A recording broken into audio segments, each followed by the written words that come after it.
And welcome to the t-distribution. So the idea here is that we don't always know the population standard deviation when we are trying to study the population mean. And so we're forced to use a slight modification and work with the sample standard deviation instead. So we don't always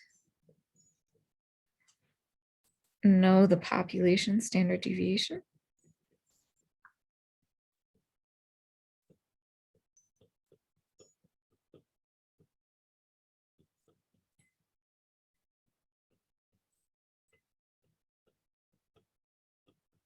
When we wish to study the mean.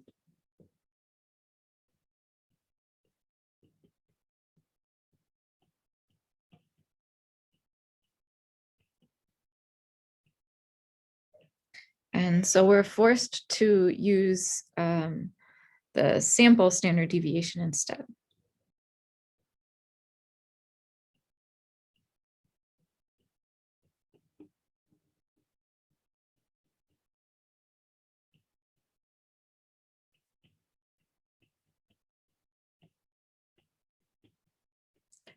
The problem here is that this introduces more room for error.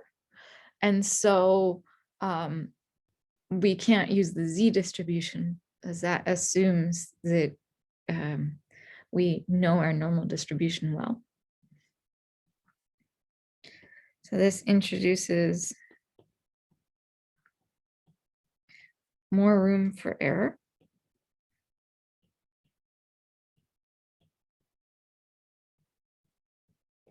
And so we use the t distribution to accommodate for this.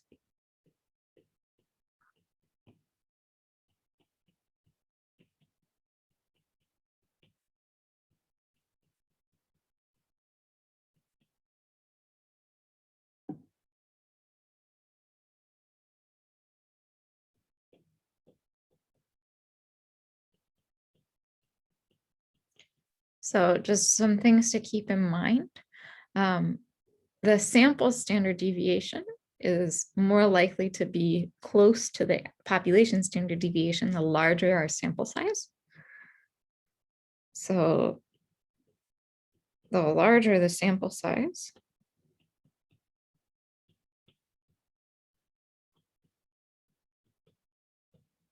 then the closer the sample standard deviation.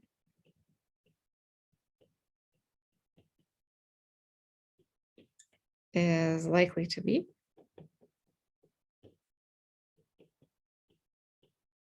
To the population standard deviation.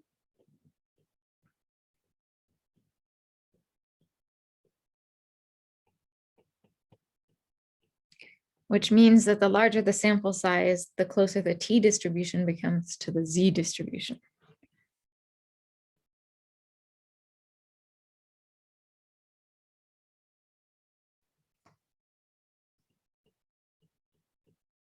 So the larger the sample size,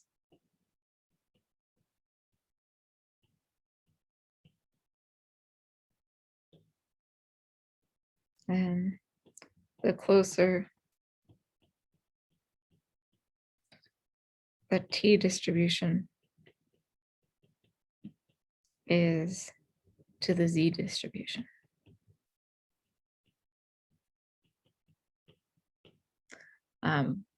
Basically, we can get closer and closer and closer to assuming we have the population standard deviation. When we had the population standard deviation, if we met the normality conditions, then we could work with the z distribution. So same idea here, we're just giving ourselves slightly more room for error within the t distribution.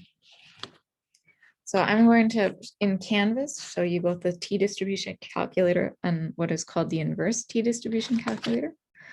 The t distribution calculator will be used for calculating probability.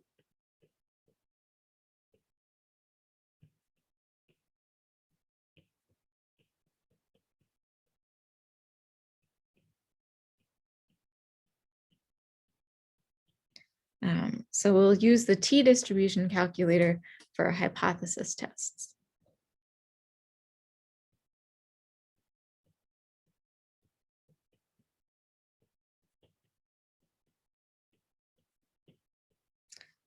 On the other hand, we have the inverse t-distribution calculator, and we'll use this. This is used for calculating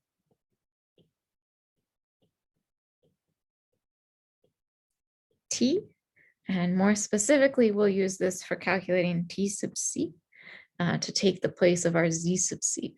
So this is for confidence intervals.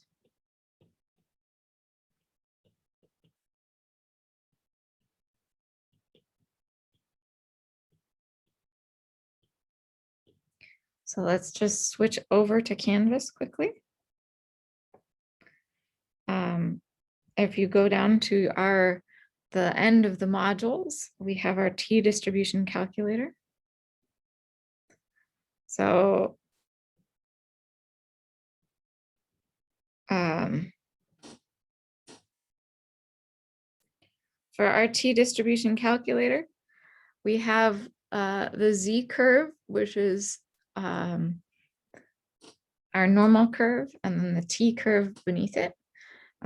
We have the degrees of freedom and then a t value. So degrees of freedom in the case of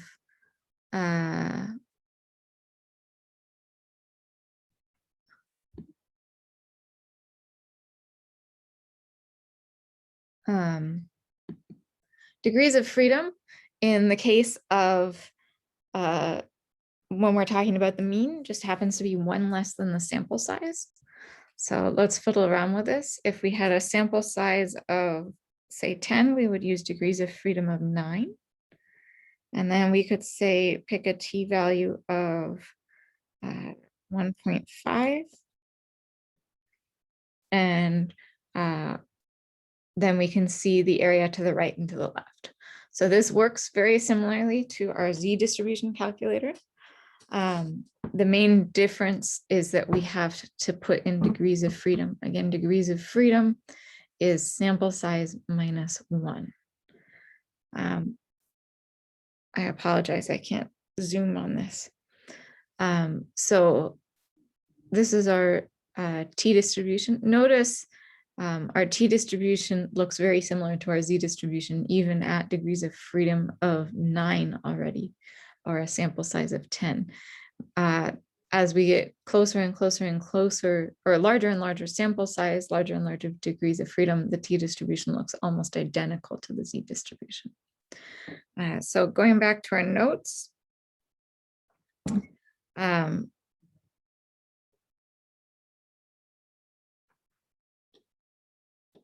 for either of these, we'll need to enter the degrees of freedom,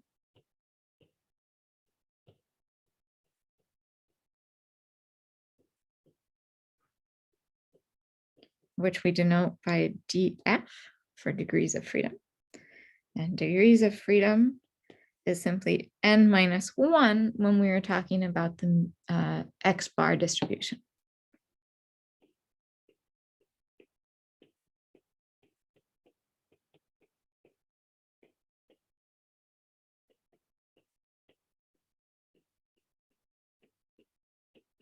The x bar distribution is not the only place where the t-distribution applies, hence why we don't just do sample size.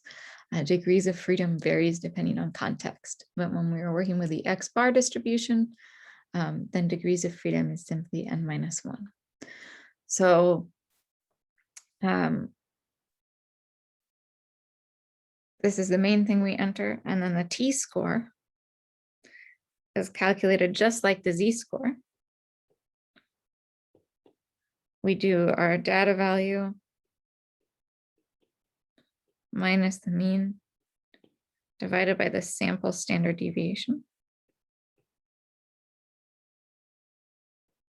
as opposed to dividing by the population standard deviation. So in terms of the x distribution, we're looking at our x bar minus the population mean divided by this, what I call S sub x bar, and S sub x bar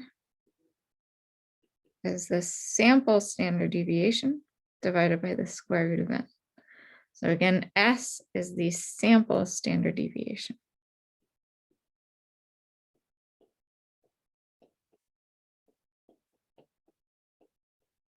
And n is our sample size.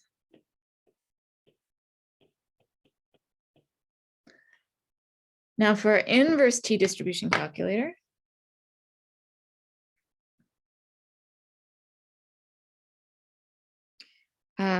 we can do this for confidence intervals. So right now this is showing a central probability of 0.50. So that would be a 50% confidence interval, which we don't usually do. Let's go ahead and put in our usual 0.95 for 95% confidence. And then let's do degrees of freedom of 49 for a sample size of 50. So in this case, we've put in our 95% confidence, our degrees of freedom of 49, again, for a sample size of 50. And we get that the T sub C would be 2.0096. So for Z-score, we would use 1.96. This is very close, but not exactly the same.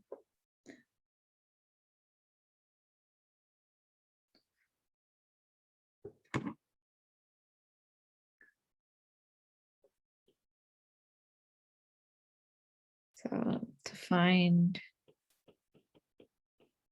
T sub C, we would use the inverse t-distribution calculator.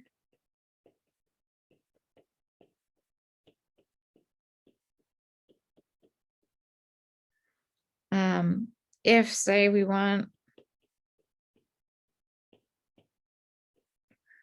T sub C for 95% confidence,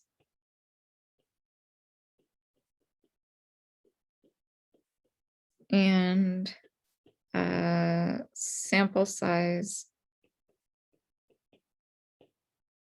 of 50, then we use a central probability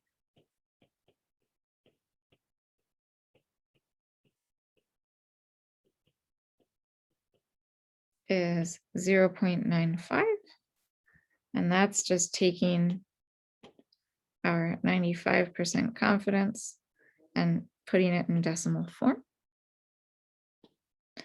And then n is 50, so that means degrees of freedom is 50 minus 1, or 49.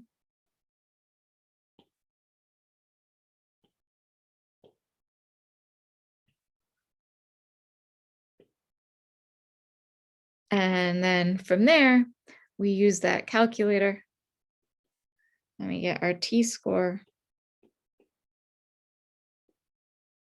for our T sub C. It was, I think, 2.00, what was it, 96? Something along those lines, whatever it was. Let's just quickly check that.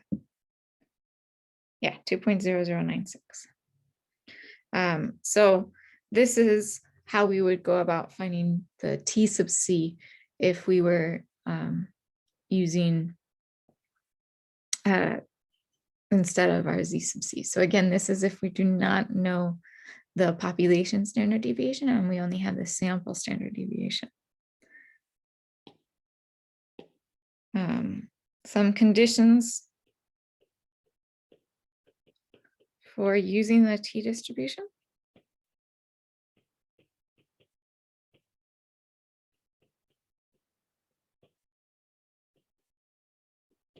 These are actually the exact same conditions as for using the z-distribution.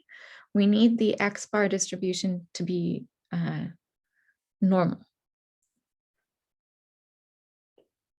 So we need the X bar distribution to be normal. So once again, we have our two options. Option one is that the population data is normally distributed.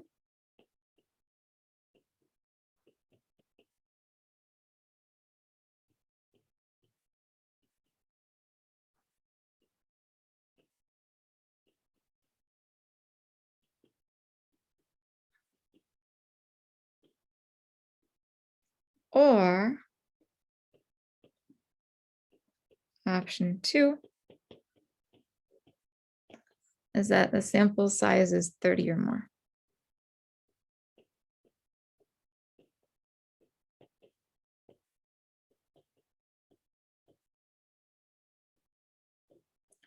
And then just like any inferential statistics, we also want random sample in that sort of condition. So it's exactly the same as for any other inferential statistics. We need the X bar distribution to be normal for us to use this T distribution, which is a modification of the Z distribution. If we do not have normality of the X bar distribution, then we should not find the confidence interval or run the test. So we need the X bar distribution to be normal. So that's our brief introduction to the T distribution.